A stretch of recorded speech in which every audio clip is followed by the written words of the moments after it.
You are now listening to the Someone's Favorite Productions podcast network. Are you a film fan who loves the ultimate home video experience?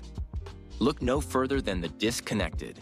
Your host, Ryan Verrill, is your go-to source for the latest and most accurate information on home video releases, exclusive interviews with industry insiders and filmmakers, and has established a thriving community where every film and physical media enthusiast feels welcome.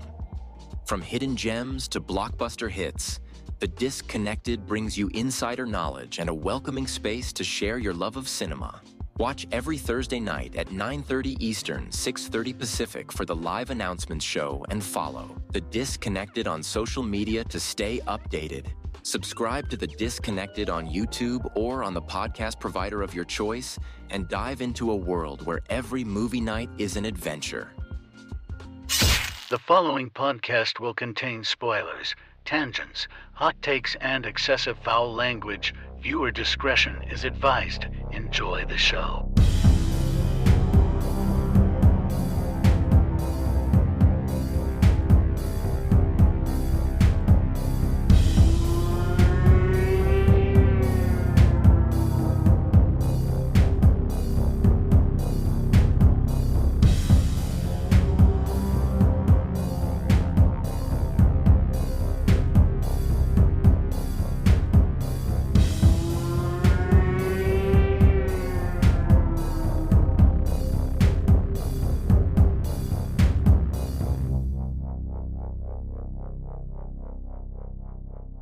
Welcome back to Frightmares Podcast. I'm your host, Austin Proctor, and joining me today for episode 380 is my good friend, Michael Vyers. Yeah, I'm here for episode 380. 380? A movie from 1980. Yeah, I got nothing clever to say. Today on another installment of Maylien Invasion, we're discussing our international pick, Contamination from 1980. A movie that feels like somebody watched Alien, drank 6 espressos, got distracted halfway through, and somehow ended up making one of the most weirdly entertaining sci-fi horror oddities of the decade. Let's see where this lands on the Nightmare Index.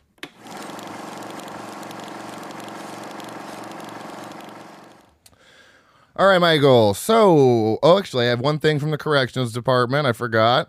I said Nope was the first Jordan Peele movie we covered last episode, but we actually did Get Out back in February of 2023, episode 181. So now all I have left to do is Us until he releases another movie. So that's from the corrections department.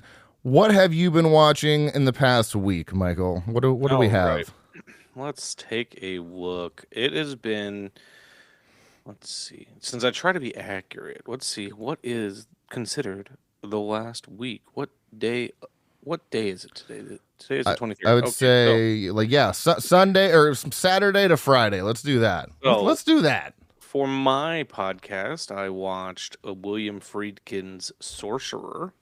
Ooh. A really tense ride. I watched that to discuss with Susan Kearns, who's the executive director of Milwaukee Film. Love Susan. Yeah, Susan's great. This movie, it's a genre film. Let's put it that way, because it's not a full-fledged horror film, but this movie's fucking terrifying. Oh God. Okay.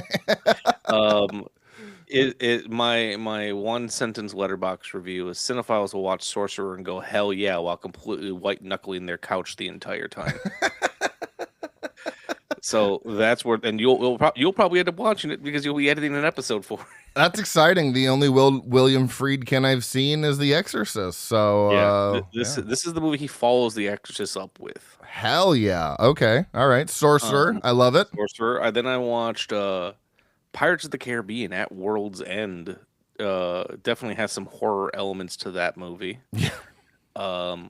What a fucking movie, man. They don't make blockbusters like that anymore. I remember when this movie came out feeling very so this was 2007. I remember feeling like it was a step down in quality from the other ones, but I just watched this one. I watched 1 and 2 last year, and I realized I never got around to the third one, so I just watched this one in a bubble. Oh. And I was like, holy shit, this movie actually holds up really well. I agree, yeah. The biggest thing I noticed is it's loud, it's expensive. The cinematography has contrast, shadow, and fucking color. That maelstrom scene at the end of the film is pure insanity. And there's like these eldritch horrors throughout. It's like what was up my ass? Why did I not enjoy this movie? That one scene too, where Captain whatever of the East India Trading Company is walking down the ship as it's just flying to fucking pieces. Yeah, bro, that is such an incredible scene. I really, I love that scene. yeah. All those movies just they just scratch something in my brain. Love it. Then I watched Contamination, which we will be discussing, and I had a very late night, Thursday night, and I went out and saw the new Mandalorian and Grogu movie. Oh hell yeah! Okay. Yeah, I liked it. I didn't love it, but I liked it. Okay. I think it's also one that'll grow on me a little more. It was like 9:45 at night, and I started getting really sleepy at a certain point. And not because of the movie, just because I had been up since 6. Just because time, age. Yeah. It's a good time. It's a little strange. I don't know how much time we want to spend on this because it's not strictly horror, but it's a little strange because it feels like 3 or 4 episodes of the TV show just kind of thrown together. Okay. And I feel like I read it in an interview. Even Jon Favreau was like, "Why is this the movie that we are breaking Star Wars 7-year theatrical hiatus with?" Has it been 7 years since 2019 was the last time. The Last Jedi, or Last Jedi? Yeah, no. Last one was Rise of Skywalker. Rise of Skywalker. Yes, that Last Jedi is not even a fucking movie. Yes, it is. Is it? Yes, it's the second of the sequel trilogy. Oh, okay. By Rian Johnson. Okay. Yeah. So he's like, "Why are we doing this?" And I have a feeling Disney had a spot to fill and was just like, "Favreau, I know you have scripts. Just fucking use those. Get to it. Take the season 4 scripts and just make it into something." So where does this fall into the man? Is it just a continuation of season 3? Yeah, it's essentially to view this as season 4. Okay, all right. And like I said, it's pretty cool. You get to see how the Hutts fight, and that's something that's interesting. Because there's like a buff, like Jabba the Hutt's son is buff as fuck in this movie. Jabba the Buff. Pretty much. The funniest part though is he's voiced by Jeremy Allen White, the dude from The Bear. Yeah, and it's funny. Like they have him like his voice through so many like voice filters. I'm like, why didn't we just cast a voice actor that could do this register? It sounds nothing like Jeremy Allen White. Bolio. That's my Jabba the Hutt. Also, can I?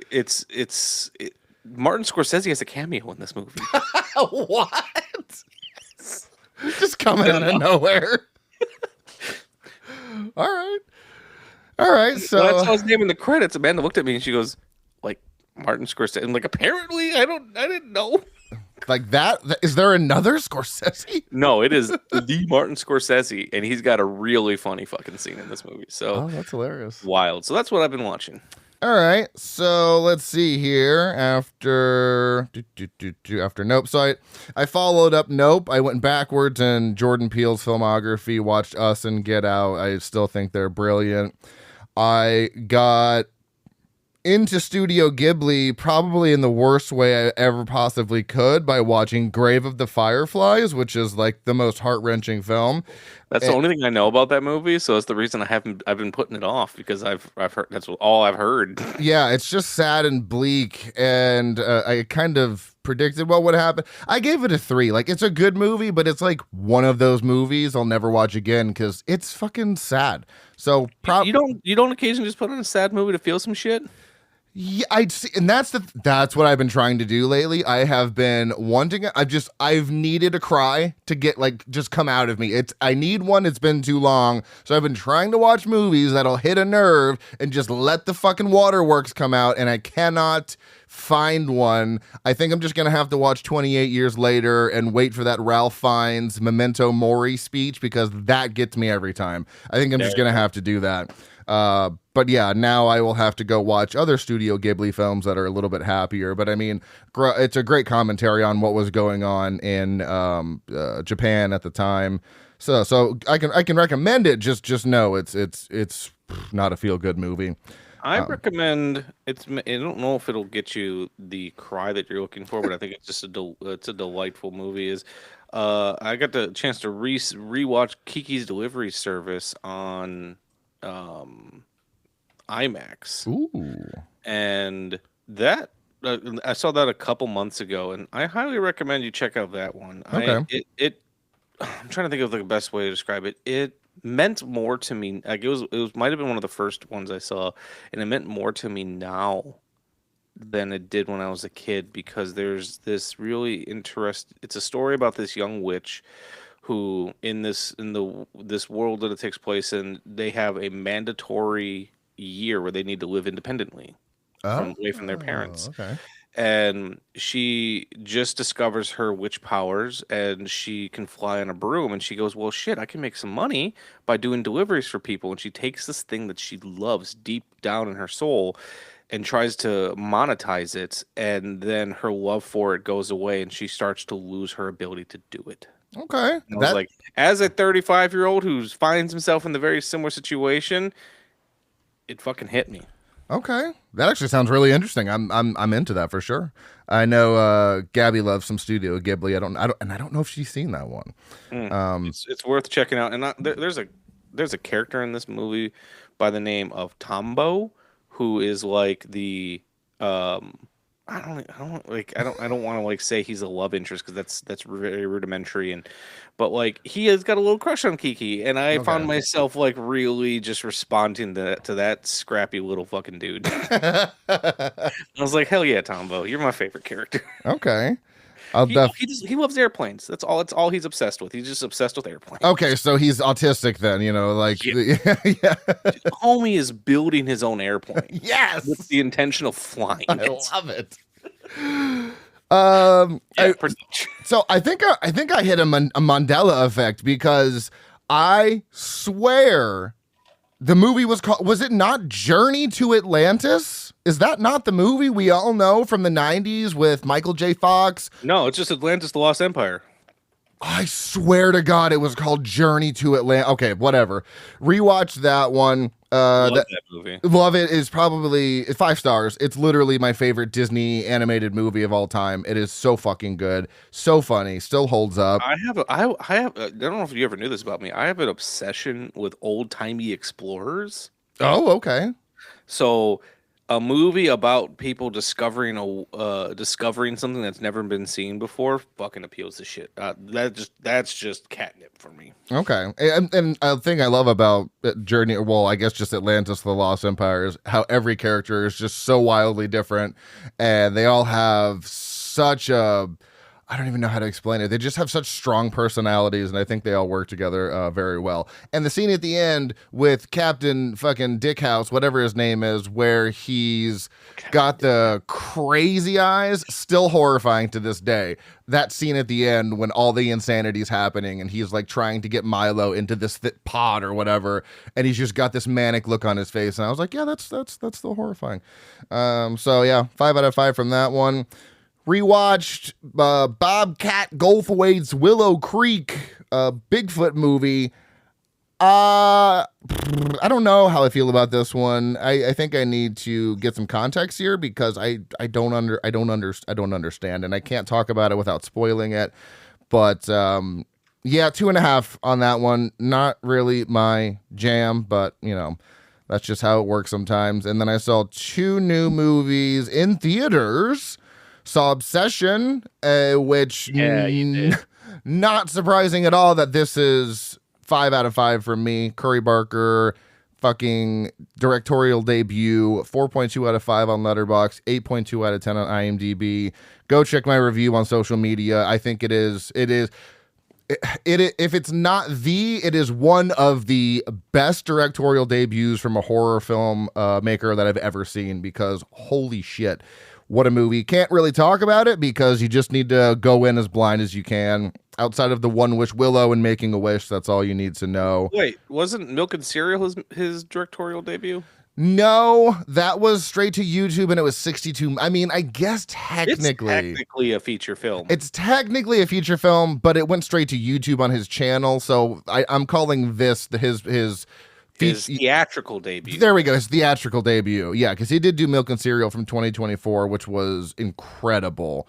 Then last night, 2 nights ago, I don't know, time is all a blur.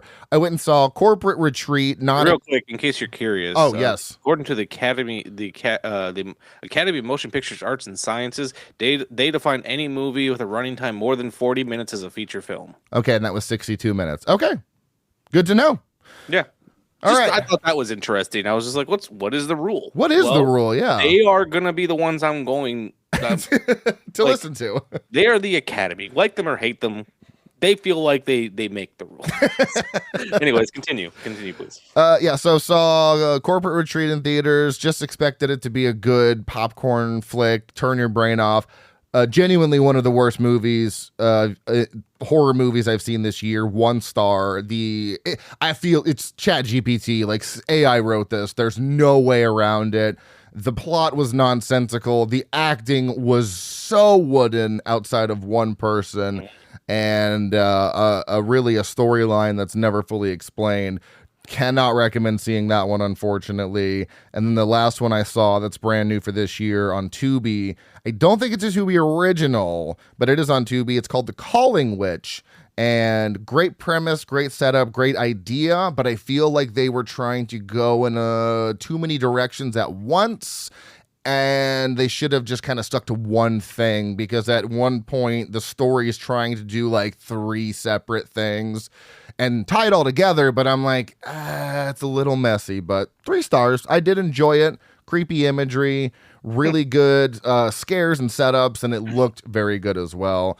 I did not do my cult movie challenge this week because Michael and I always record a little earlier than I do with my other co-host, but I am going... No, you're fine. I just didn't have time. But I am going to be watching... It's the Shaw Brothers week, and I am going to be watching something called The Oily Maniac, which just sounds like... Yeah, well, it sounds like The Greasy Strangler, but from 1976.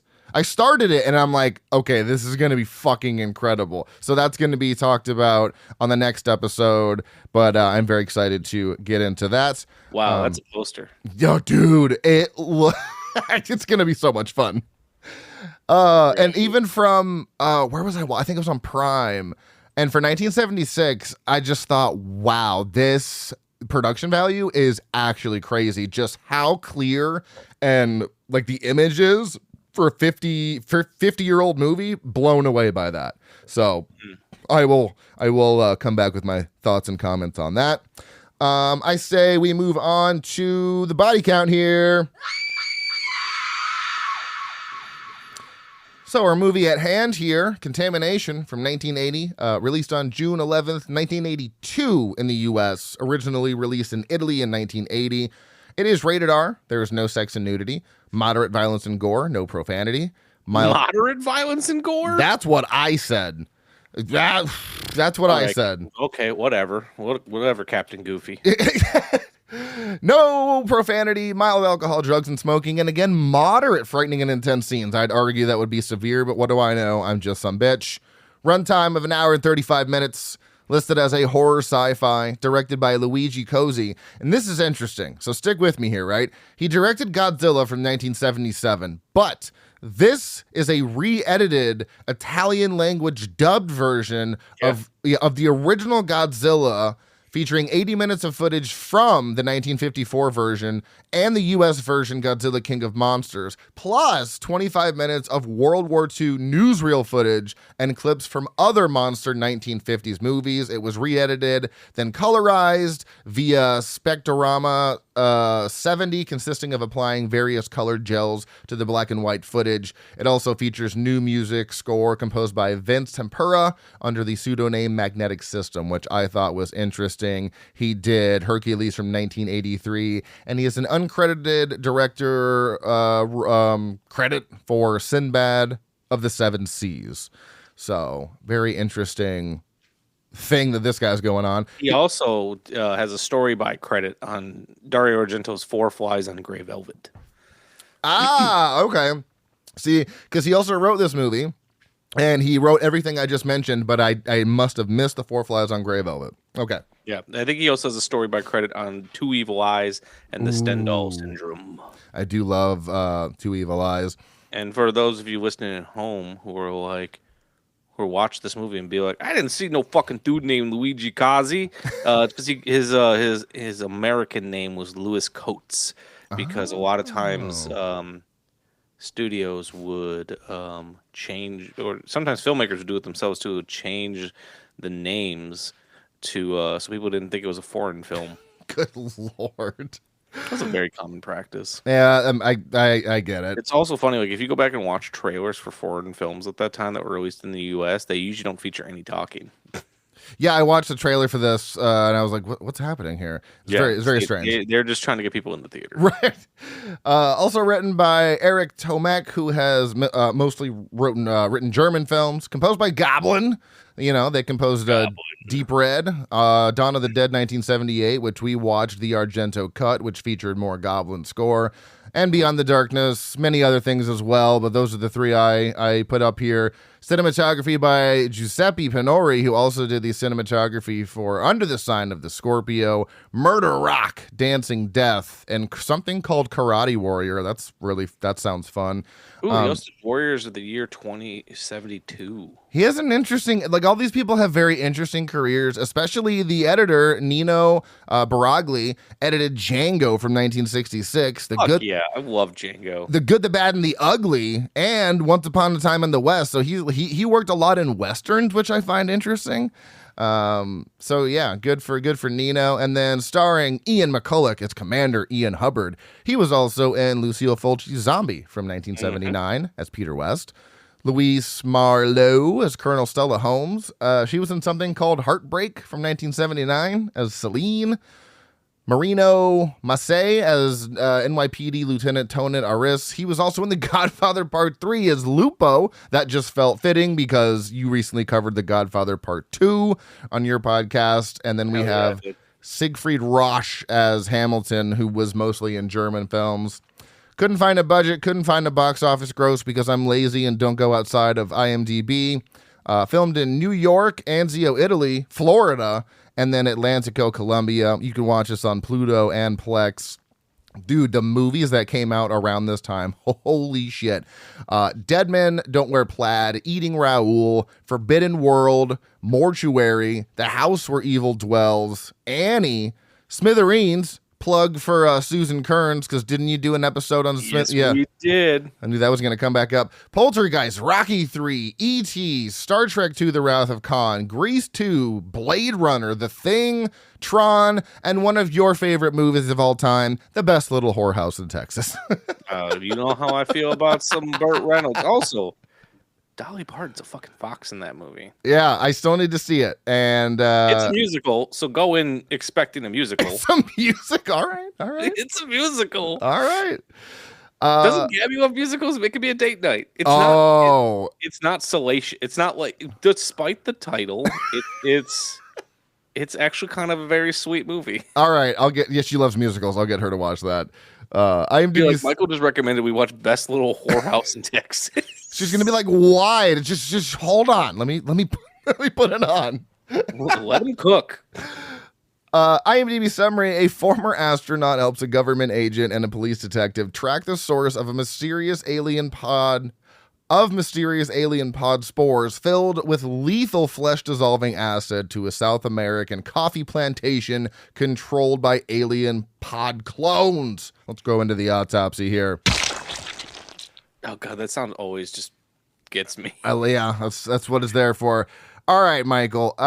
What do we feel about Contamination? Because as it currently stands for me, I have no idea how I feel, and I'm hoping to get to some sort of a rating by the end of this episode. So tell me what you got for your overall thoughts. Okay, so my overall thoughts are, this movie features some truly incredible special effects.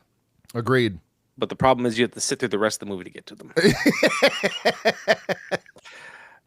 Also, we can expand upon this a little bit later. I know this movie is credited as being what was it, an Alien ripoff? Yes. This is not going to make sense because the movie I'm about to reference came out afterwards, but this also feels like Halloween 3. Think about it. Okay. Or maybe Halloween 3 wasn't. Maybe Halloween 3 was inspired off of this. So they eventually go to this fucking Colombian coffee place, which is this big factory that is up to no good. What do our lead characters do? They pretend to be married so they can get a tour throughout the fucking factory to figure out what is going on at this factory. Holy shit! It's Halloween 3. It is Halloween 3. And then they're there and they find out this big conspiracy that's going on, and there's this evil guy who's real evil and is trying to take over the world, essentially. Yeah, obviously in Halloween 3 you have some Stonehenge pieces, and in this you have a giant alien monster, but you're not wrong. The similarity beats are there. So even though this came out before Halloween 3, that was what I thought of. I really love that. Overall thoughts for me, I mean, basically kind of mirroring what you said. It has a killer opening and then really weird pacing through the middle. At some point we go to Colombia. And then like a good ending, but I'm also confused. There's so much going on and there's not enough context sometimes, too much context at other times.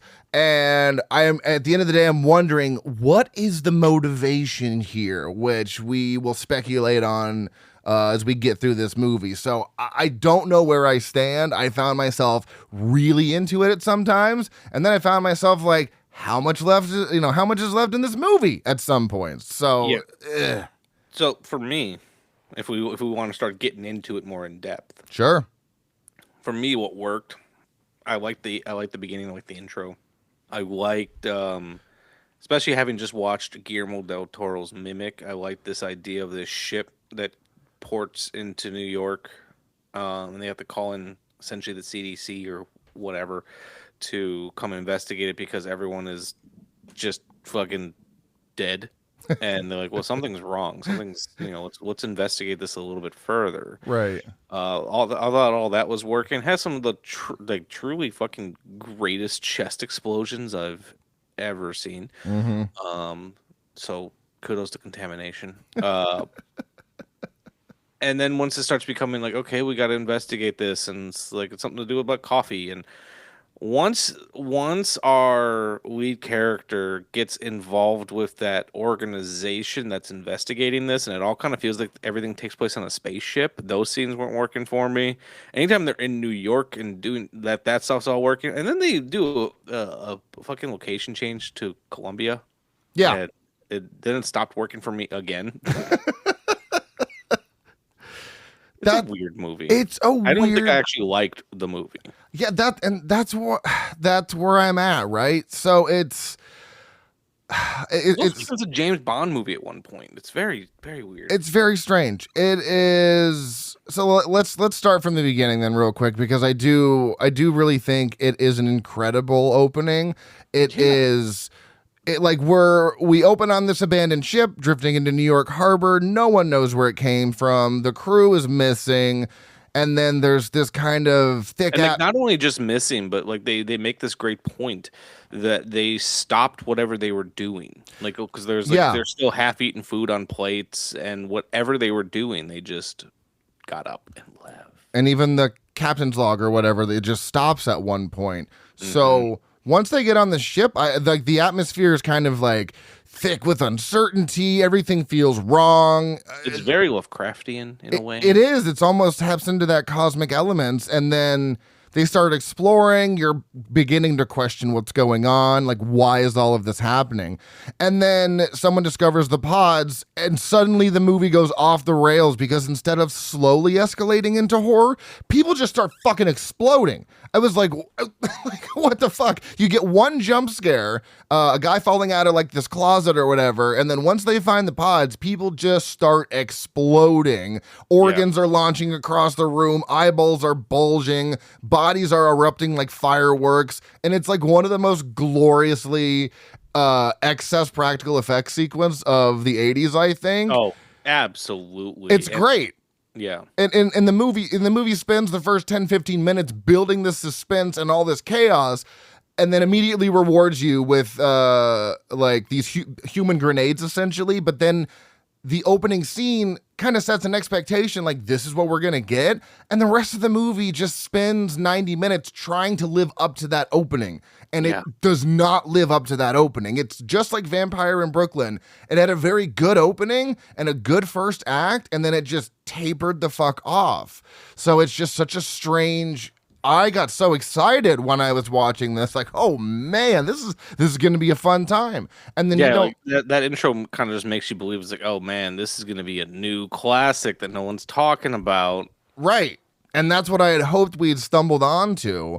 I don't really think we have. But since we're speaking about those practical effects, I mean, I think there's one thing that, Italian genre cinema understood in the late 70s and 80s is that if you're going to show something disgusting, fucking show it all. And they show it all. And I love that you can see what are they called? The things that make the chests explode. There's squibs. You can see the squibs. You can see the things, but it's all practical, and somehow it adds to this charm. And like these, it's not really necessarily realistic, but it's absolutely memorable. Like I'll never forget people's chests just exploding. Very reminiscent of Alien, but instead of an alien popping out, it's just fuck all your organs. Like they're everywhere. No, exactly. And it's always tough to like figure out exactly who is contributed to the effects, at least when you're going through IMDb, but I believe they are contributed to a guy named Giovanni Corradari, who also did effects later on for movies such as Leviathan and Cliffhanger. Oh, okay. So he's also worked on some Argento films, and see, at this point in his career, this was what, 1980? Yeah, 1980. He did the effects on Tenebrae. Oh, okay. Years later, so like, and he also did the effects with Zombie, or Zombie 2, depending on how you want to roll with that. Which makes sense because from my little bit of research I did, they talked about how Zombie was such a big fucking hit that they were trying to recreate that magic by getting cast and crew members who were involved with it. And that's what I love about, those Italian films, is because, Zombie 2 is supposed to be a sequel to Dawn of the Dead. You have La Casa 3 and 4, which are supposed to be sequels to Evil Dead 2. I love that. I love this era of Italian cinema where they're like, we see what Americans are doing, and we're either going to, like Contamination, it's alien coded, but not by much. It feels like a combination of Alien and like Invasion of the Body Snatchers, but the Body Snatchers aren't recreating people; they're just exploding people. But I love this era of Italian cinema because they make like non-direct sequels to these American movies, which I find absolutely fascinating. But yeah, and especially with this Italian film, it understands that body horror is not all about realism. It's just about excess sometimes. And this is excessive. And I'm here for it. Yeah. I'm here for the excess of body horror in this movie. Beautifully excessive. And like I said, it's those effects are worthwhile. Yeah. The effects are worthwhile. Unfortunately, there's like 5 minutes of them if we're lucky through the entire film, and then you have to deal with the rest of the film. And then, yeah, exactly, because for large stretches, Contamination, I feel, succeeds because it's willing to embrace this excess. But then we eventually discover that the exploding eggs aren't even the strangest part of the movie. Kind of jumping around a little bit with this one just because this is how I wrote it out. because the weirdest part of the movie, which was also one of the coolest parts, is the Cyclops monster. I mean, how that thing fucking rules. Oh my God. For most of the film, the movie's building towards answers, but honestly, I had more questions when I saw the alien, because it's like, okay, so Hamilton, who went to Mars with Hubbard, I think, they say Hamilton died, but he didn't die. He came back with this alien spore that grew into the monster. The monster makes the pods. The heat matures them. So why is the monster eating Hamilton at the end? What was that about? They don't explain any part of why the alien would consume a human being. Do you have any speculation as to why he got sucked into that fucking nasty tentacle? I think just because they needed someone to get sucked into the nasty tentacle. just for the excess, like just for the excess. One thing I want to point out is I got re-engaged in this film when they were showing their flashbacks to Mars. Yes. And I was like, oh, this is cool. This is interesting. Let's get some more of this. At one point I had to pause this screen because when they were going through that weird cave, which who would fuck would go through that cave? Right. Because it very clearly looks like a monster's mouth. Like it does. Use your fucking brain. They get into this weird fucking cave, and they see all these eggs like all over the ground. And I remember saying to Amanda, it's like I paused and it's like, do those look like peas? And we paused and she goes, no, those are olives, and you could see the divots in. Yeah, because it was definitely a miniature. I looked at it and I was like, that's a fucking miniature. And she's convinced they're olives. That's amazing. I do love a good miniature.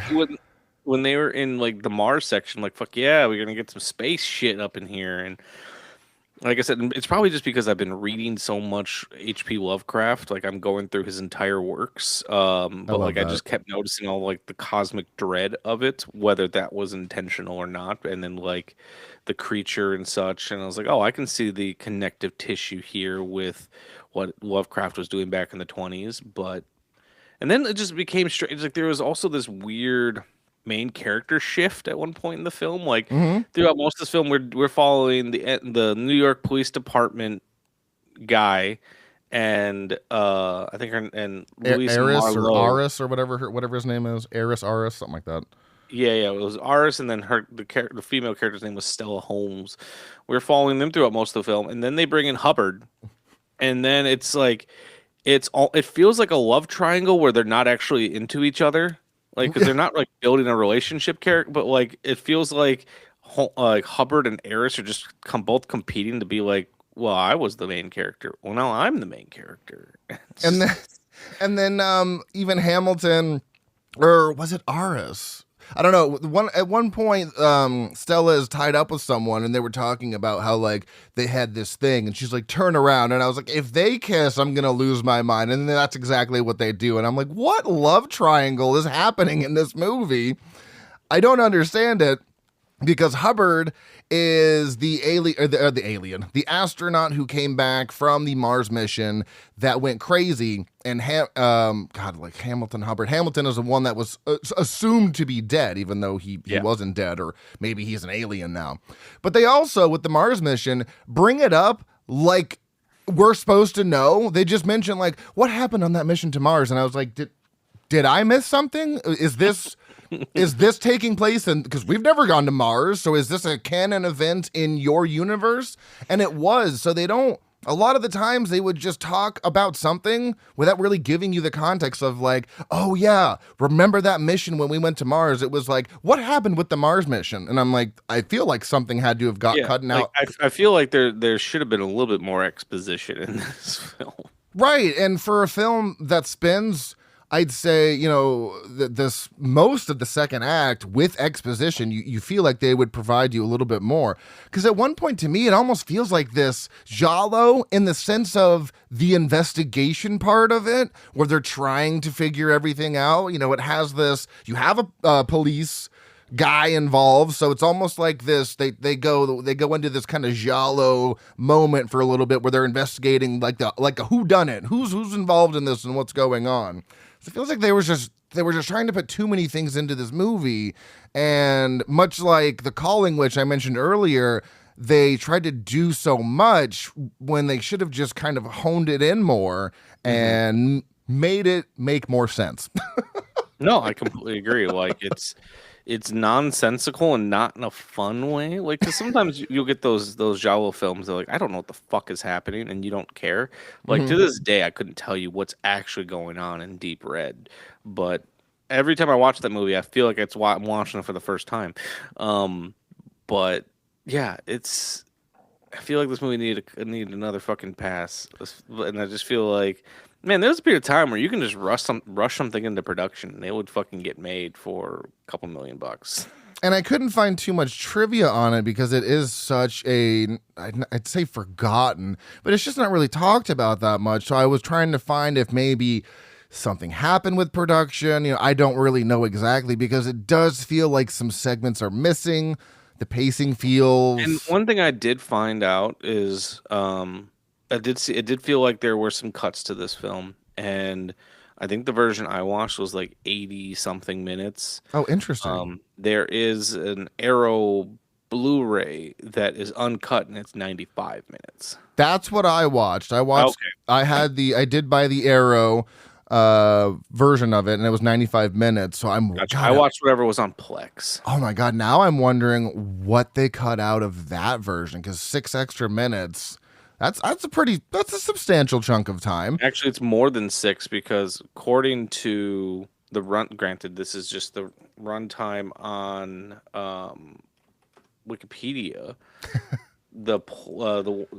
I believe it was actually closer to 82 minutes, but let's see if I can find out. Whoa, that's a drastic difference. Let's see if I can find out real quick. Give me one moment. Because you'd think chopping it down to 82 minutes would give it a much more sprinting pace at that point. Yeah. Well, I don't know. Now it's saying that the version I watched was 1 hour and 35. Well, I must have watched the Arrow version because it says 1 hour 35. Never mind. You watched it on Pluto? Plex. Yeah, don't ever watch stuff on Pluto. Dude, Pluto sucks. It's every 2 minutes it feels like there's an ad, and it's like 6 fucking ads. So yeah, every time I see a movie's on Pluto that I say, hey, this is streaming on Pluto, I don't like to recommend watching it there, but it's like if it's only there, it's kind of all you can do. I will say Plex had fewer ads, but their ads were like 2.5 minutes each. Ugh. So it's like, man, do I put up with more ads or longer ads? I'm gonna go on a tangent here for a second. I don't mind ads. I don't mind ads, and if you're gonna let me watch something without paying for it, fuck yeah, give me some ads. I don't give a shit.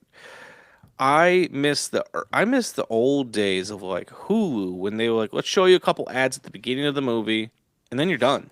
Yeah, dude, front load the movie with 10 minutes of ads and I'll go do something. Yeah, like I don't care. Do it that way. But then the way that they just automatically insert ads, and I know that I have a rough idea of how it's done based on how ads are inserted into our podcast through Spreaker. It's looking probably for like, it's probably trying to scan for scene changes, quieter moments, things like that. Mm-hmm. And for television shows, it's usually quite easy because like they cut to fucking black. Like television shows have logical ad breaks built in, but like Pluto's legitimately cut a scene in the middle. Yeah, throw an ad in.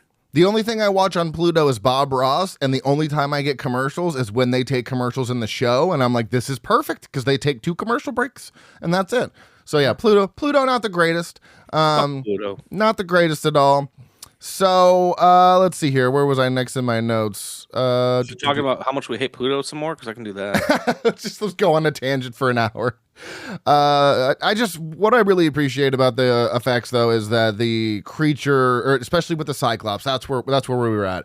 Is that it feels like an alien. It doesn't feel like a guy in makeup. It's not this. No, and it's surreal. I appreciate a good alien design because I feel like so many people go for the more traditional big head, long limbs, alien, or they'll go something still a little bit more anthropomorphic, like the alien and Alien, which I still think is one of the most unique alien designs that we've seen on screen. Agreed. I appreciate that this does something completely different. I appreciate a good alien design, and it's one of the reasons why I love watching, especially classic Doctor Who, to figure out like how are we gonna make these aliens look on a budget. I like a good alien design that's balling on a budget, and this one was unique. So this is not going to make sense to anybody that can't see this picture, but my tattoo artist who does all of my work, he actually did a alien tattoo, and weirdly enough, I don't know if he's seen this movie, but I swear to God, the alien in this movie looks like the alien that he tattooed on a guy, and I couldn't stop thinking about that the entire time. I'm trying to find it so I can show you. So can you see? There we go. Yeah, you see that? Can you kind of see it? Yeah, that is. Oh, that's interesting. Minus this one has 3 eyes, not 1. But the Cyclops was so fucking cool. It had this surrealness to it, like it did not belong on planet Earth, and clearly it wasn't from planet Earth.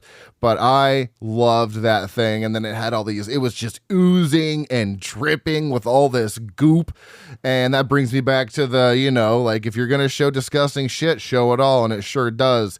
And then it sucks Hamilton in there, unfortunately. But I also think it's hilarious that, like, could you imagine surviving all the alien eggs just to discover that the movie saved a giant Cyclops for the final act, and now it's eating people? Like, we got through all the eggs, no problem, but now there's a Cyclops, and he's sucking people up through tentacles. This is not going to go well, because what's her face almost gets eaten as well. She's getting pushed toward it, and then she had a weird, like, she was put in danger throughout this movie quite a bit, but I kept wondering, like, are we in danger? Like, like obviously, yeah, the tentacle thing, but like when she was like locked in the bathroom with the egg, right? Like, I was just like, how long is this sequence going to go on for? And then like the 2 dudes are outside just being like, we're waiting for her. Yeah, women. Yeah, like, no. That's kind of the feeling it had. I'm like, she's in there fucking like panicking, but then I feel like at a certain point she gets bored and just sits there.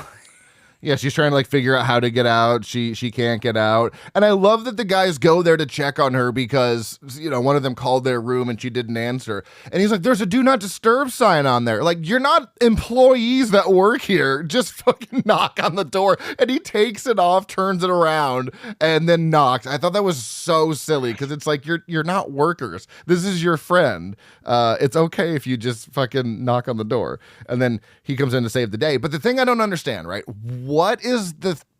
How do these things explode? What makes them explode? Because in the beginning, I think one of them got shot or something, but this one's just sitting in the bathroom making that, which I did like the noise it was making. I imagine what it's going to do is whenever it hatches, it's then going to spore into whatever host it can find, and that's what makes it explode. I don't know. It's not fucking...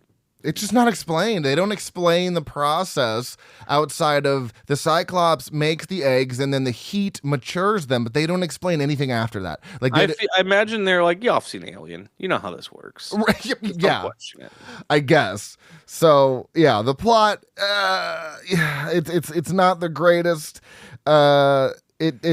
It builds mystery at some points, but it also creates confusion at the same time. Like there's a difference between withholding information and having a reveal, or and failing to communicate information. Like that's what this movie was doing. It wasn't really withholding anything to have this big reveal outside of the Cyclops. I just felt like they were failing to communicate pivotal moments to us, for us to be on the same page with where the movie was going. Because I had to rewind it.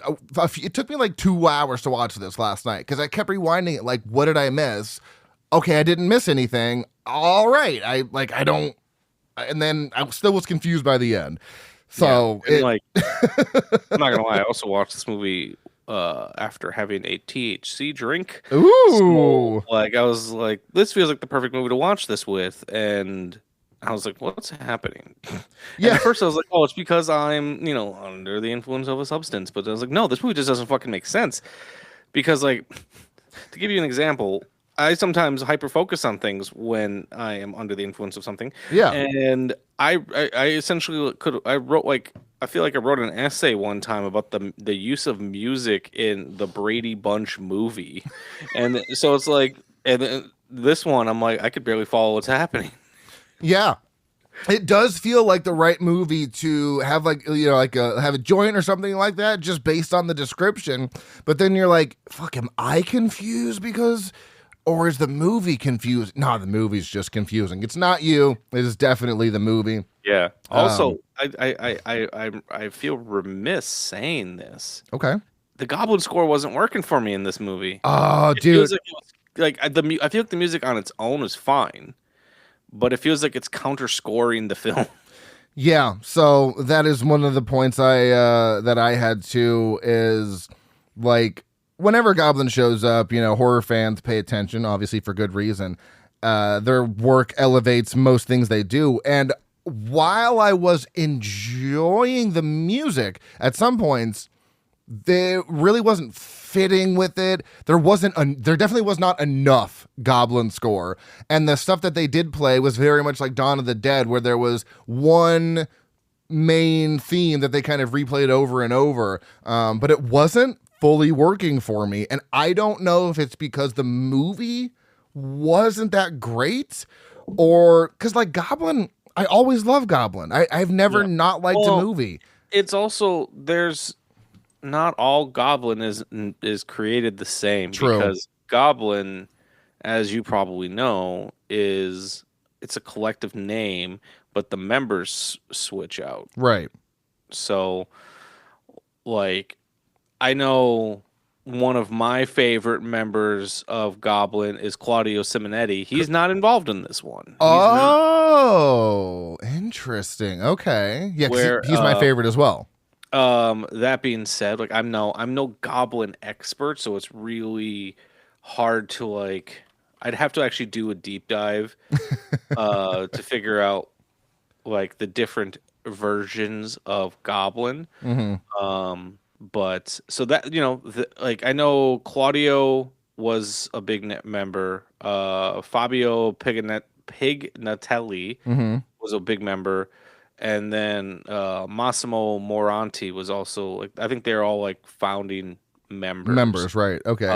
But then eventually they bring on some other members. They switch things out. So interesting. Okay. So yeah, that might be why this one wasn't hitting as hard, because I think Claudio Simonetti is, like, not necessarily the heart of Goblin, but I feel his influence must be very, very big when he's involved, because And then please, I also just want to mention too, like, if there's anyone out there who is, like, a Goblin fanatic and can kind of break down the different eras of Goblin, and please reach out, because I'm not an expert in any way, shape, or form, but I do know that the members play a big part of it. And, like, I believe these 3 members, they were all involved with Dawn of the Dead.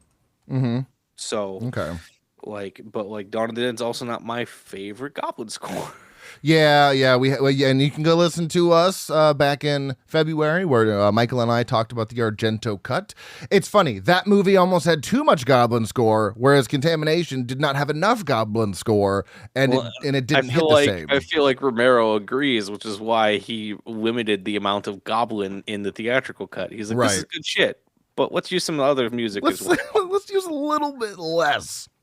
So yeah, because, like, Goblin could eat, and this is coming from someone who's a fan of it, Goblin can easily overtake a soundtrack. Mm-hmm. Because, like, one of my favorite Goblin scores, where I think that abrasive, over the top vibe works, is something like Suspiria. And Suspiria had this exact lineup, but also with Claudio Simonetti. See, yeah. And Dario Argento was also helping in there as well. Okay. Yeah, so love me some Goblin. Wasn't huge on it. I did like the whatever they played during the menu screen. I liked it. I thought it was fun, but I didn't love everything about it. So I found myself a little upset. I was like, oh man, that was one of the selling points for doing this movie for me, is I saw they scored it, and I was like, oh, a cheesy 80s movie. a cheesy 80s Italian movie with a goblin, you can't miss, right? Well, I guess this is like one of the rare occasions where it's not a full hit for me. A couple things else I had to mention here. One of the biggest problems I had with this movie is, Hamilton. What exactly is the plan here? He's a character that feels like he should be fascinating. He's clearly important. He is central to the plot. There's some larger conspiracy going on, but what does he want? Because the aliens don't, like, the Cyclops makes the aliens, and these aliens just make people explode. So world domination, personal power, what is his end goal with making all of these pods and distributing them around the world, killing everybody so he can have the world to himself? Like, I don't understand the motivations for this villain. I also want to know, like, did he start this coffee company? Like, did he create a successful coffee company in just a couple of years? Because also impressive. Right. Also impressive. Did he take that over, or did he create that as a means? I want to see a film that's kind of like riffing on this, where like this alien comes to the planet and is like, we need to take over. We need to create this coffee company as a way to distribute our eggs. And he creates the coffee company, but then he becomes so attached to his coffee company. He's like, I don't know if I'm ready to give this up, man. We just got into Walmart's. We're hitting fucking chain stores. I don't know if I think I want to just keep raking in the dough. Like I know I started this coffee company as a way for world domination, but like I think we have a real chance of doing something. Yeah, I don't know. His motivations are frustratingly vague, and it weakens the overall narrative for me because I'm sitting there like, bad things are happening. That's it. Yeah, because at least with something like going back to Halloween 3, like I get it. He wants to. It's complete fucking utter world domination. Like I get that. Yes.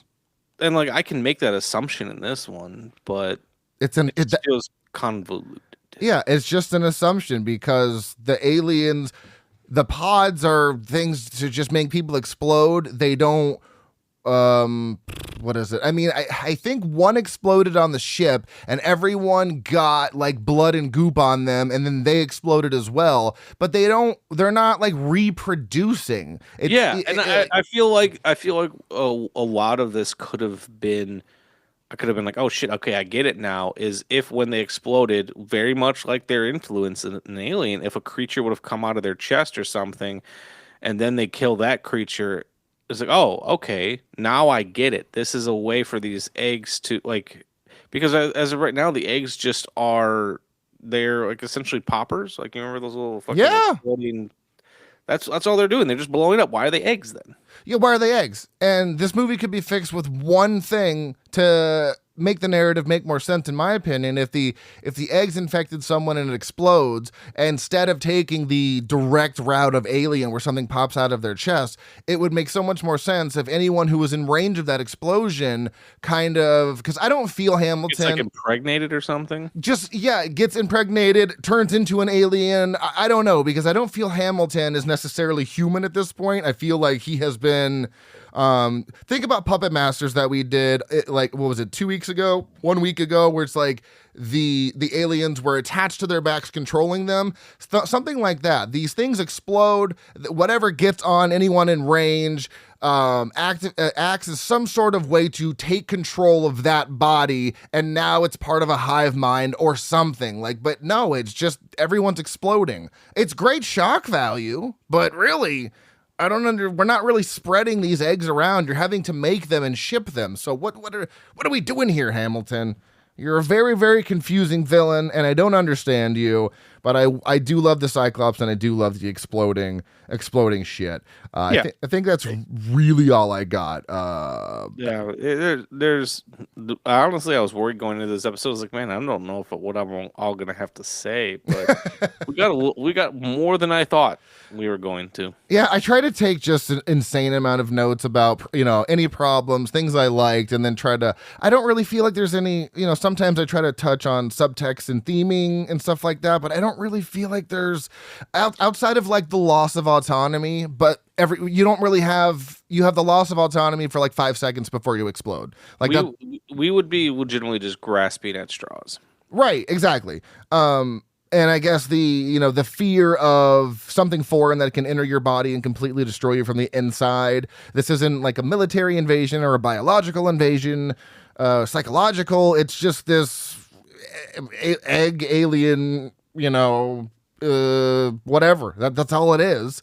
And like I said, the loss of bodily autonomy was something that was running around in the 70s and 80s, but it doesn't really feel like a theme or subtext here because they explode within minutes of coming in contact with this. If they, I truly think we are putting more thought into this movie than Luigi Cozzi did. Exactly. So I don't know. But obviously this movie was riding the Alien wave. Alien was 1979. This was 1980. You'd get a lot more Alien kind of movies in the 80s. And I just think, this Contamination is messy. It is confusing. It's uneven. It's occasionally frustrating. But I also find it gross, creative at times, atmospheric at times, entertaining at times, but mostly confusing. And I do think though it is one of the greatest opening sequences in 80s sci-fi horror. I do think that is genuinely one of the greatest starts to a movie, because I was fully fucking in, leaning forward on the couch like, where are we going with this? That was your Thrill House moment? Yeah, I guess that was my thrill. That's my Thrill House moment, And if if you're into practical effects, Italian horror, goblin scores, even though it didn't work for us, or movies that occasionally seem powered by chaos, then this might be for you. For me, it is, it's probably just, I think it's just kind of sitting in the middle for me. I don't really know. I don't necessarily think it was bad, but I don't necessarily think it was good. So I think I've come to my rating. I think this is gonna be the lowest rated film, honestly, to be quite honest. So that's all I've got. That's all Michael's got. Let's roll into the final cut. All right. So taglines. I actually have some pretty good taglines here. They invade your body, control your mind. I don't know about that. Blow you apart. I like that. Blown away. A new plague on Earth will come from the stars, and you can feel them in your blood. Trivia, there's not a lot, but there's some good stuff. I got 3 things here. According to director Luigi Cozzi during a Q&A, the film was partially funded by Colombian drug dealers. When the movie made money, they were very pleased with their investment. So there you go. Mm-hmm. According to the director Luigi Cozzi, the alien Cyclops shown towards the end was supposed to be much more animated, but this was not shown due to problems with the mechanics. That's fair. It still looked fucking great. And then lastly here, writer-director Luigi Cozzi's first script for the film was titled Alien Arrives on Earth, making no efforts to hide that this was inspiration, that his inspiration for Ridley Scott Alien, and that this was his idea for the film's sequel. Some countries also directly marketed the film as a sequel to Ridley Scott's film. Goofs, I got a couple petty ones in here, which I really love. The first one, though, is legitimately like an actual, a goof, but the second 2 are very, very petty. When Commander Hubbard is telling Colonel Holmes about the expedition to Mars, he claims the eggs were green, just as the ones in the photograph she showed him, but the photographs she showed him were in black and white, so he couldn't possibly know if they were green as well. And then these are the 2 petty goofs. The uniforms worn by the police in Colombia at the end of the movie are the same worn as the police in New York, which was great. Hey, they only have so many outfits. I know, right? And then the general at the meeting in quotes is wearing a golden oak leaf insignia of a major and what appears to be a lieutenant bar on his epaulettes, whatever that is. Do people just have no time? Just have too much time in their hands? Yes. What the fuck? Who cares? Yes. People see that and they're like, that's not accurate. It's a fucking movie, guys. If it was like a war movie, all right, whatever. I understand the merit. I get it. But so rated 5.1 out of 10 on IMDb. That gives us a 2.55 for our purposes of the Nightmare Index, a 2.7 out of 5 on Letterboxd. No score on the tomato meter because there are not enough reviews by critics, a 31% audience score, Michael, what did you give Contamination? I gave it a 2 out of 5, which in my rating scale means it's a movie that I didn't necessarily like, but there was some elements that I appreciated. Okay, and that's exactly what my 2.5 is. So that gives us, this is rough. Let's see. That gives us a nightmare index of 2.45, which is the lowest film we've rated under the nesting at a 2.67. So Contamination, taking the bottom spot. Finally, the nesting is not at the bottom anymore. Looking back, it's like I didn't realize how good I had it with the nesting. Looking back, it's like, man, I'd rather watch the nesting. Yeah, I agree. Similar movies according to IMDb: Frankenstein 1970, Blue Monkey, Creature, Extro, and Galaxy of Terror. And then similar movies according to Letterboxd, we have Creature, Planet of the Vampires, which sounds fucking awesome. I've never heard of that. Maybe it's a Mario Bava film. Ooh, if it is, I might have it in my collection. The Thing 2011, Species 2, and then Alien Resurrection. So wow, very what a random. Yeah. I also appreciate, because I think it's really funny, that they chose The Thing 2011. Yeah. Like, why not the original The Thing? It came out the same year in the U.S. Whatever. I'm not going to make it make sense. Let's do some funny reviews here. It was kind of hard for me to find. I found some. Okay, I found some, but like, this is one of those movies where people are writing just paragraphs on stuff. Yeah, and I need to yawn into the microphone. Oh, you're fine. You start. Okay, I start. All right. Let's see here. Well, mostly because the first one I was going to go with, I think, is the most popular review, and I assumed you were going to do it, so I was giving you the honors. Oh, look at you! What a gentleman! Yeah, it's probably I think it was the top one just because it's hilarious. Let's see, 3 stars. Benjamin Nason. Yep. The first 10 minutes of dialogue are spoken through muffled gas masks. Then everyone's organs explode to goblin. Yeah, 10 out of 10. That was the best review. All right. Mine's a touch bit longer, but I don't care. That's fine. This is 4 stars by Sean Dillon. What the fuck? This movie was made for me. Crappy Italian movie where green Martian egg goo makes people's organs explode from the inside. Sign me up. Alien Invasion featuring mastermind Cyclops Martian that looks only a step above something out of an early Roger Corman production.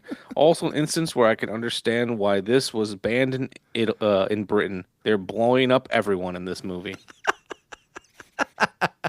I love it. Let's see here. I've got where to go. Okay. No rating, just a heart from Carlo Van Spifout. Says green eggs go ham.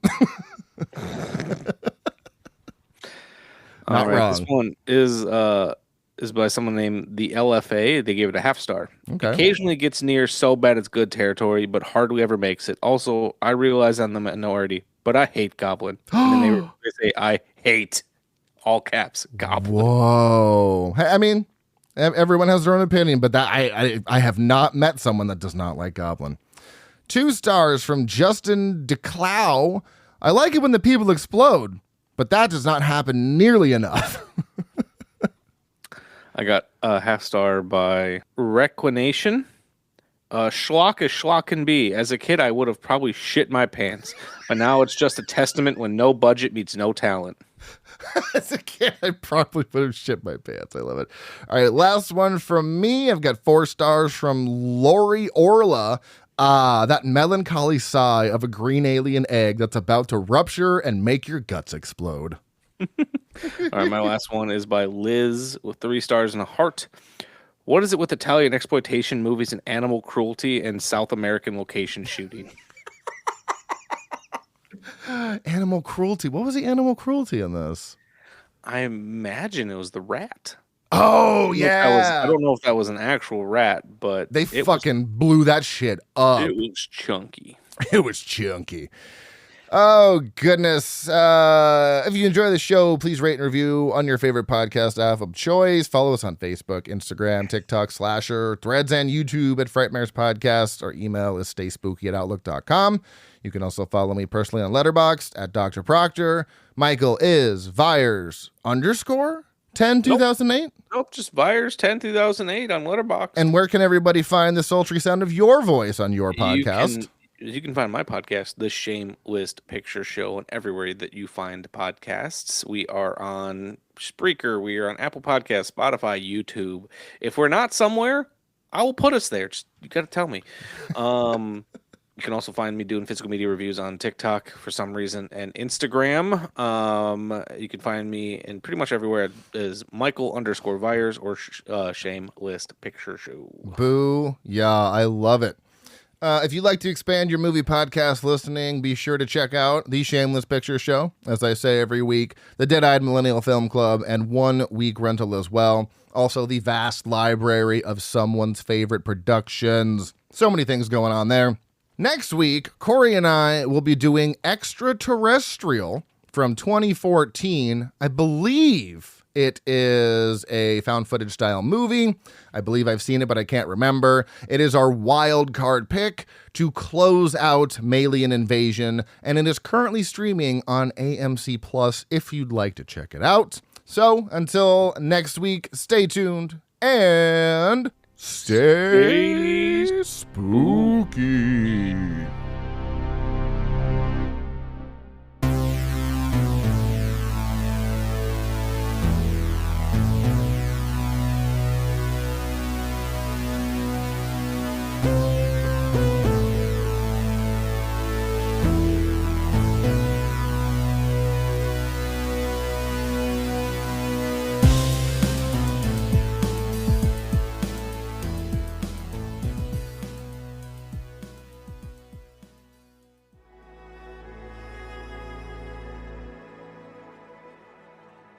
Thank you for listening. To hear more shows from the Someone's Favorite Productions podcast network, please select the link in the description